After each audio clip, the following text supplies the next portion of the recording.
Hola amigos y amigas, bienvenidos al episodio número 32 del Club de los Malos Golfistas. ¿Qué tal, Alex? ¿Cómo estás?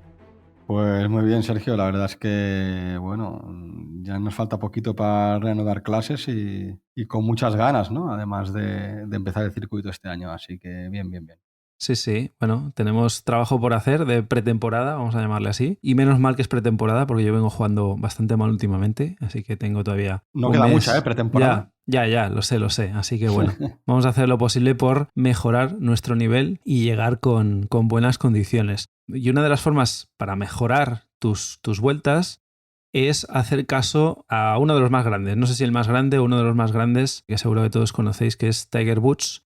Y Tiger Woods en su día definió una serie de reglas que cumpliéndolas te aseguras mejorar tus vueltas y mejorar tu nivel de juego, ¿no? Las conocidas como las 5 reglas de Tiger Woods.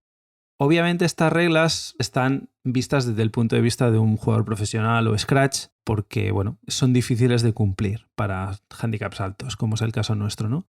Entonces lo que hemos querido hacer es precisamente eso, coger esas 5 reglas y ver cómo las podemos adaptar a jugadores de nuestro nivel, handicaps más altos, ¿no? Entonces un poco el objetivo del programa es ese, es sacar esas conclusiones que al final son buenas reglas para tenerlas presentes cuando haces tus vueltas, no para ponerte presión, sino para ser consciente de objetivos que tú tienes que cumplir y que al final resultarán en que lo que conseguirás con eso es bajar el handicap. Sí, a medida que vas entrenando, incluso puedes intentar aplicarlas y ahí es donde te puedes poner la presión.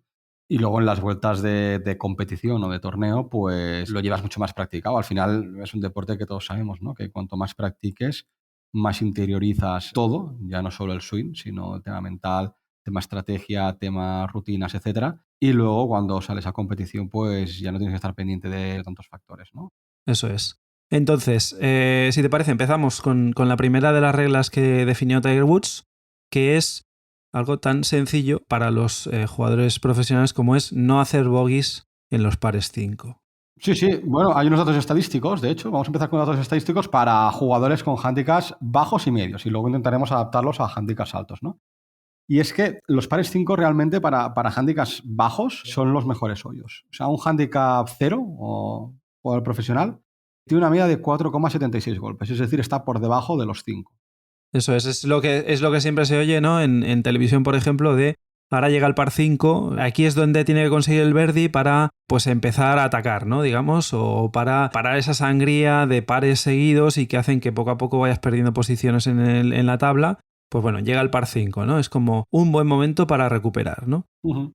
Y de hecho, bueno, pues como ejemplo, un handicap 10 estaría en una media de 5,53 golpes y un handicap 20 en 6,23.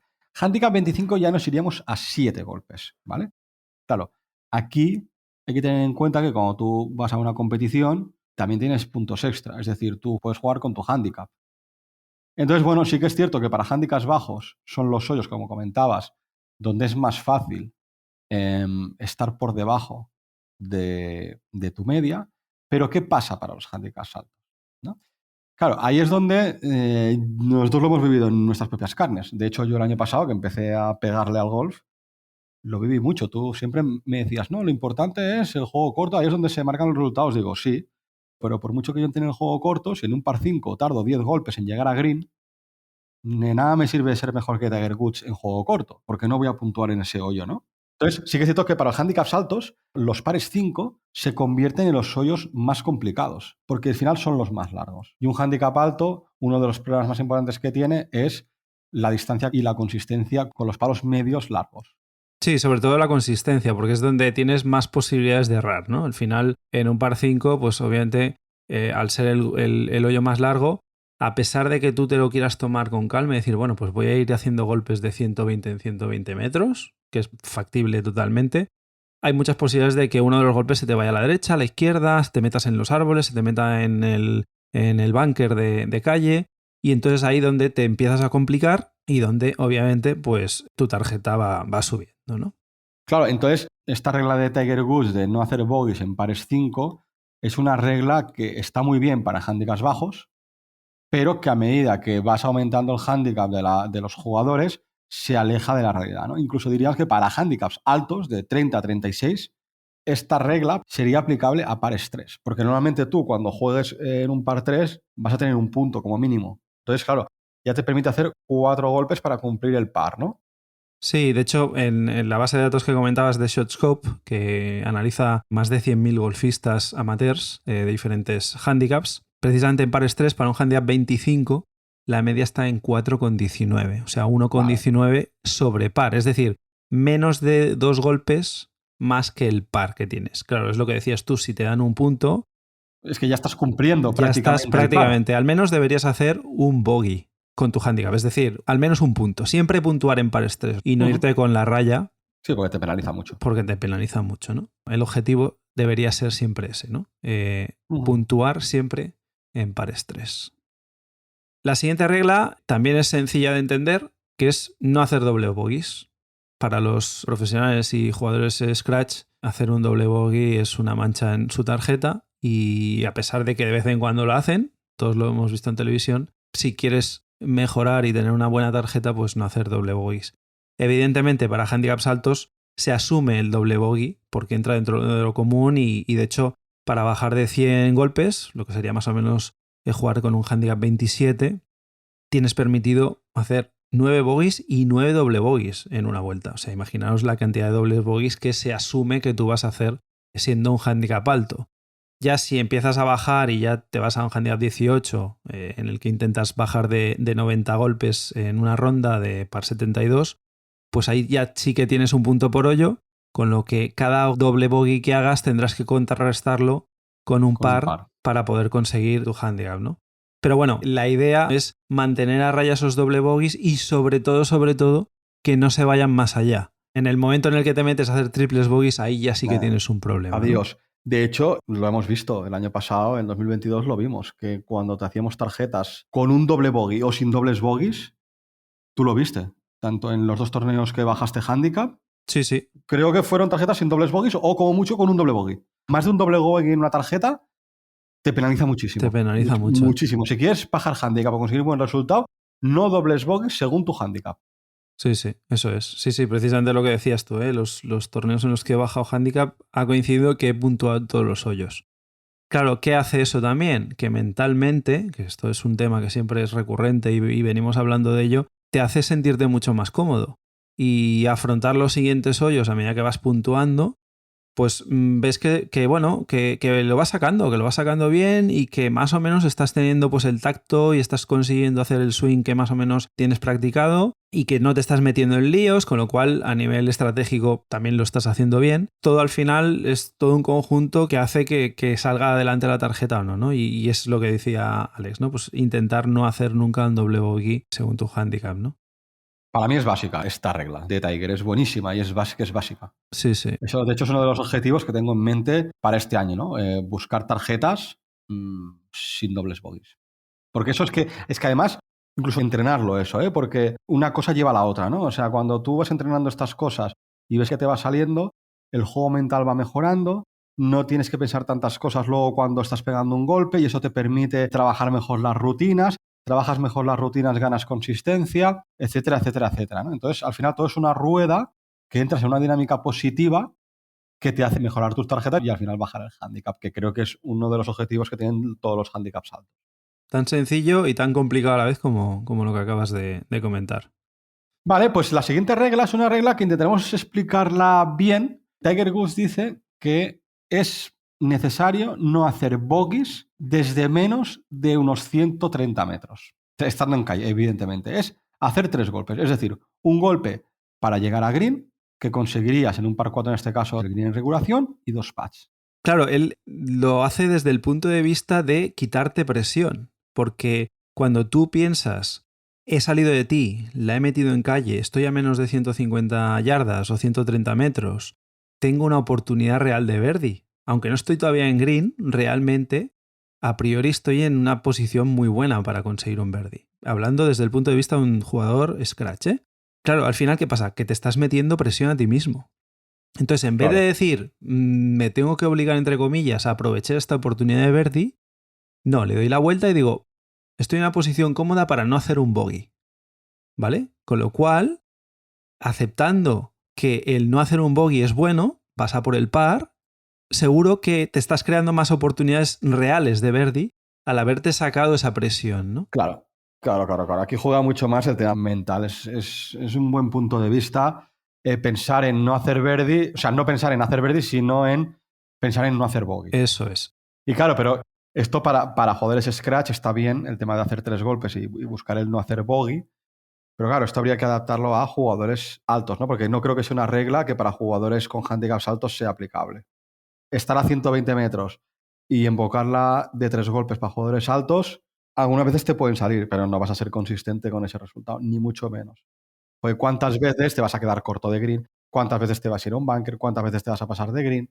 ¿Cuántas veces le vas a dar un tiro que te vas a hacer una chule y te vas a hacer 30 metros? Sí, sí. De hecho, mira, volviendo a las estadísticas de ShotScope, nos dicen que en esta situación, estando a 100 yardas de la bandera, un handicap 20, la media de golpes que suelen hacer los jugadores amateurs con handicap 20 es de 4,2. Es decir, estás a 100 yardas y lo que vas a hacer es 2 golpes de approach y 2 pads, o 3 golpes y un pad. La media. La media. Y para un handicap 25 ya te vas a 4 golpes y medio. O sea, Claro. prácticamente es como si jugaras un par 3 desde el tee. Sí. Justo lo que acabas de decir, para mí sería la regla aplicada a handicaps altos. Es decir, cuando estés a menos de 130 metros, hacer 4 golpes. Porque normalmente lo vemos muchísimo, a nosotros nos pasa muchísimo, que cuando estás a 100 metros no la dejas en green, la dejas en antegreen, se te va un bunker, la dejas en un rough, con lo cual ya tienes que hacer otro golpe para meterla en green y luego seguramente mínimo 2 putts. Con lo cual el objetivo sería como un par 3, hacer 4 golpes. Ahora bien, es posible que aun haciendo 4 golpes, en numerosas ocasiones no puntúes en ese hoyo, porque a lo mejor has tardado 5 golpes en llegar a estar a 100 metros. Te lo compro, evidentemente, pero a la larga yo creo que si de manera consistente un jugador de handicap alto consigue invocar la bola en 4 golpes desde distancias de menos de 130 metros... Estando en calle, ¿eh? Siempre es importante sí. este detalle. No es lo mismo estar en RAF porque ahí, obviamente, las estadísticas suben muchísimo. Habitualmente cuando estás en RAF estás en una situación más incómoda, no tienes visión directa del hoyo o tienes mucha menos margen de error, o a lo mejor tienes un árbol o tienes un bunker que está ahí al lado y que te está molestando. Evidentemente lo que estamos hablando siempre es estando en el centro de calle, en una situación ideal. En esa situación ideal, para mí es clave hacerlo en 4 golpes. Y lo que comentábamos, haciendo eso, al final los resultados saldrán, seguro, y se bajará handicap. Yo creo que es un buen ejercicio para trabajar. Y esto incluso me lo aplicaría a un pitch and pad. Sí. Tú miras tus tarjetas de pitch and pad a ver en cuántos hoyos has puntuado con 5 o más golpes.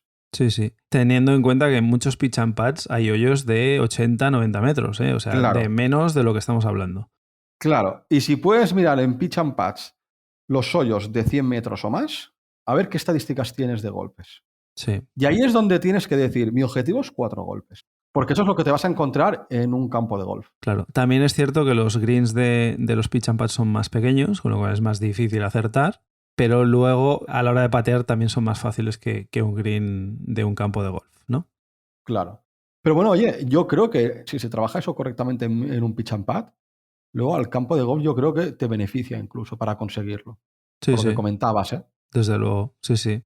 Y luego eso, si no lo haces en pitch and pad, sino que lo haces en campo de golf, una buena idea es anotártelo en la tarjeta, decir, pues mira, cuando estaba ya a menos de 100 metros, ¿cuántos golpes he hecho? ¿No? Los pads de rigor más 1 o 2 golpes de aproximación. Claro, aquí habría que ver, según cada jugador, qué es lo que hay que entrenar en caso de no conseguirlo, ¿eh? O sea, aquí habría que analizar muchas más cosas. Yo estoy a 130 metros o 120 y no consigo de manera regular hacerlo en 4 golpes. ¿Por qué? ¿Qué es lo que me está fallando? ¿Me está fallando el golpe ese de 100 metros? ¿Me están fallando los pads? ¿Me están fallando los approaches? Claro, eso es. Ahí hay que ver para poder luego entrenar lo que más cogemos para conseguir esta regla, ¿no?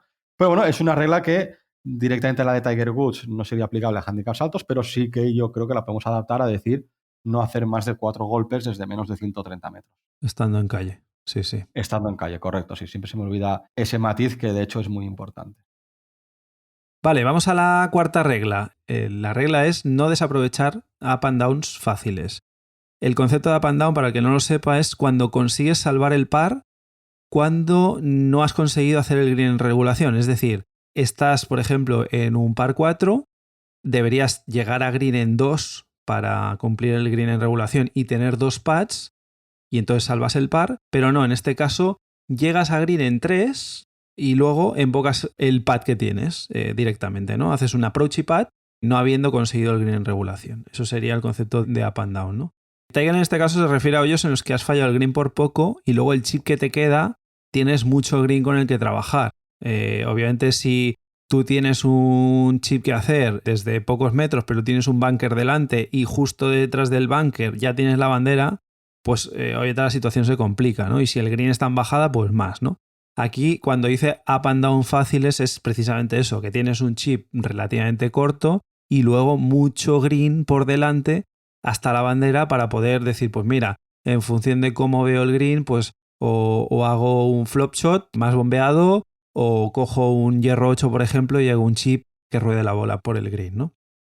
Pues ese es un poco lo que indica Tiger en este caso, ¿no? Para handicaps altos, bueno, al final obviamente el juego corto que tenemos no es el mismo obviamente que el que puede tener un handicap bajo, pero bueno, siempre que tengas green para trabajar, lo que tienes que intentar obviamente es dejarte la bola lo suficientemente cerca como para al menos no tripatear. Que ese ya de salida ya sería un objetivo claro, porque si ya has tardado en llegar a green y si encima luego tripateas, pues ese hoyo lo has perdido completamente, ¿no? Entonces, al menos dejarte una situación en la que vas a asegurar siempre los dos pads y, si puede ser, con la posibilidad de que invoques en uno, ¿no? Entonces sí que hagas el up and down que hemos comentado. Bueno, pues nos iríamos al último punto. A la última regla que Tiger dice que para mejorar resultados habría que cumplir en handicaps bajos. Veremos a ver en handicaps altos si aplica o no aplica. Y es el tema del pad, que ya de hecho lo has introducido en la regla número 4, ¿no? Que es no tripatear. De hecho, siempre nos habéis oído hablar, ¿no?, de la importancia de los 2 pads por hoyo. Es un número que tenemos ahí siempre metidos en la cabeza, ¿no? Del 36 pads por ronda. Eso es un número claro, la regla es súper clara y, vamos, bajo mi punto de vista se tiene que aplicar para todos los niveles de juego. Si queremos mejorar nuestro handicap, si queremos mejorar nuestro juego y nuestras tarjetas, 2 pads por hoyo. Tenemos que patear igual los handicaps bajos que los handicaps altos. Al final el green es el mismo para un handicap bajo, para un handicap alto. Evidentemente un handicap alto pues tripateará muchas más veces que un handicap bajo. Pero si queremos conseguir mejorar nuestro resultado, el objetivo tiene que ser los 36 pads por ronda, ¿no? Vemos por la tele jugadores profesionales del PGA que se pegan 26 pads, 27 pads en una ronda. Evidentemente un handicap alto eso no se lo puedes pedir. Pero sí que intentar hacer 36 pads. Si no 36, 38. Pero, vamos, yo al menos, mi experiencia me dice que las vueltas por debajo de 40 pads no son malas. Aún habiéndola liado de tía green, ¿eh? Sí, lo que pasa es que evidentemente no puedes pretender que un handicap 20 o 30 patee igual que un handicap de una cifra, ¿no? Si tú miras al final las estadísticas, un handicap 0, por ejemplo, te hace un tripateo cada 2 rondas, o sea, cada 30 y... de hecho más, cada 39,2 hoyos, según las estadísticas de ShotScope, hace 3 pads, o sea, imaginaros, ¿eh? Mientras que un handicap 25, por ejemplo, hace un tripateo cada 7,6 hoyos, casi 3 tripateos por vuelta, ¿no? Evidentemente, esto lo que te lleva es a lo que dice Alex de que tú tienes que practicar el pad y está muy claro que lo que tienes que hacer es intentar eliminar cuantos más tripateos posibles mejor. Siempre habrá, evidentemente. Pero obviamente siempre habrá. ¿Y por qué hay? Pues básicamente por muchas veces la falta de control que tienes y que se traduce en la distancia que te dejas después del primer pad.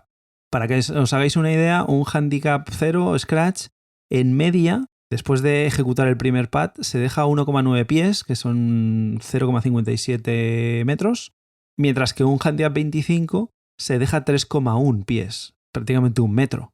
Claro, ahí es la diferencia, porque ahí es donde te crea la incertidumbre de que el segundo pad puedes llegar a invocarlo o no, ¿no? Lo que estamos hablando de que el pad está dado o no está dado, ¿no? Eso es.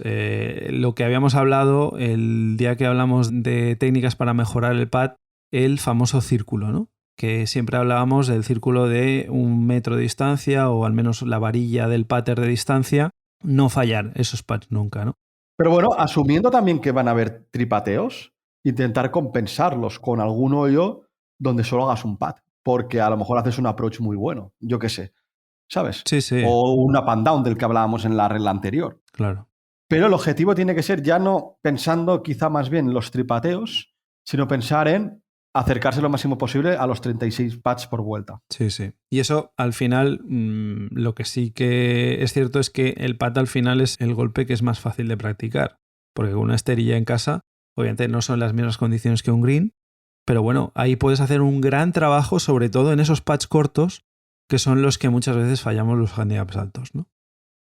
Así que bueno, hemos hecho una revisión de las 5 reglas de Tiger Woods. En resumen, vamos a enumerar las 5 reglas que quedan para handicaps altos. La primera sería el puntuar siempre en pares 3 en Stableford, al menos un punto. La segunda sería no hacer triple bogeys.